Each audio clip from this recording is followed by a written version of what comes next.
few moments later. Saya akan memaparkan kehidupan awal Saryamin Ismail. Nama lahir Basaria dikenal sebagai Saryamin Ismail. Nama samaran Salasi paling terkenal. Lahir 31 Juli 1909, Sinuruik, Pasaman Barat, Sumatera Barat. Orang tua Sari Uyah dan Laut. Anak kedua dari 5 bersaudara, wafat 15 Desember 1995, Pekanbaru, Riau. Demikian pemaparan dari saya. Baik, di sini saya akan mengulas tentang beberapa karya dari Saryamin Ismail. Seperti yang disebutkan tadi, Saryamin Ismail adalah novelis perempuan pertama di Indonesia. Berarti beliau itu telah menciptakan beberapa novel dan merupakan yang pertama untuk menciptakan novel di perempuan. Novel pertamanya itu berjudul Kalau Tak Untung. Dia ciptakan pada tahun 1933. Novel pertamanya ini berkisah tentang sebuah kisah cinta yang gagal karena aturan adat dan perjodohan. Nah, di sini Kak Saryamin Ismail itu mengkritik tentang budaya perjodohan pada masyarakat. Novel keduanya itu yaitu adalah Pengaruh Keadaan pada tahun 1937. Di mana novel ini mengangkat tentang bagaimana lingkungan, adat, dan keluarga mempengaruhi nasib seseorang. Selain novel, Saryamin Ismail juga pernah menulis beberapa artikel, di mana salah satunya yaitu Suara Kaum Ibu Sumatera, Hanji Pustaka, dan Bintang Hindia. Di mana isi artikelnya itu sering membahas tentang pendidikan perempuan, perjodohan dan perkawinan, kritik sosial terhadap adat, dan peran perempuan dalam masyarakat modern.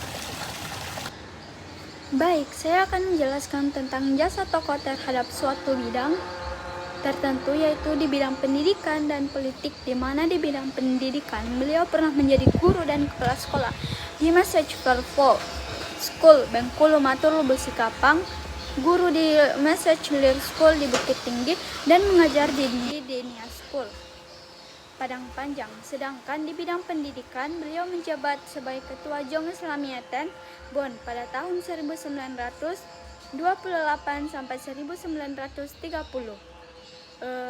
Ia juga menjadi ketua Serikat Kaum Ibu Sumatera pada tahun 1930 dan menjadi anggota DPRD Riau pada tahun 1947. Melalui peran tersebut, beliau memperjuangkan pendidikan, kesetaraan gender, hak guru perempuan, serta kehidupan keluarga. Saryamin Ismail menjadi teladan bagi perempuan Indonesia untuk berani terlibat dalam organisasi, ruang publik, dan politik. Sekian dari saya. Assalamualaikum warahmatullahi wabarakatuh. Selanjutnya saya akan memaparkan keunikan hidup Saryamin Ismail, di mana ia mulai menulis sejak kecil. Dibuktikan pada usia 11 tahun, ia sudah memiliki buku harian yang berjudul Mesh Freudian, yang artinya sahabat kita, di mana di dalam buku tersebut terdapat catatan pribadi, puisi, dan sajak sederhana dalam bahasa Belanda. Selanjutnya, ada salah satu karyanya yang terkenal sewaktu dia sekolah, yaitu Sajak Orang Laut, yang ditulis saat sekolah di Message Purple School Padang Panjang, yang sering dibacakan oleh guru di setiap kelas karena sangat bagus. Meski pada saat itu ia belum pernah melihat laut secara langsung.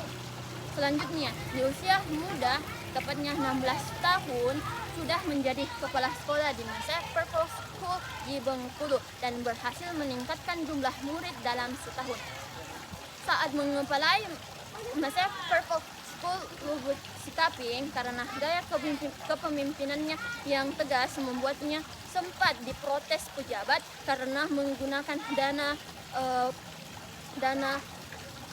kursi dan bangku untuk membeli peralatan sekolah. Akibatnya ia dihukum turun pangkat pada Mei 1928 dan dipindahkan ke Message Lir School sebagai guru di Bukit Tinggi, di mana sekolah itu adalah sekolah darurat pasca gempa 1926.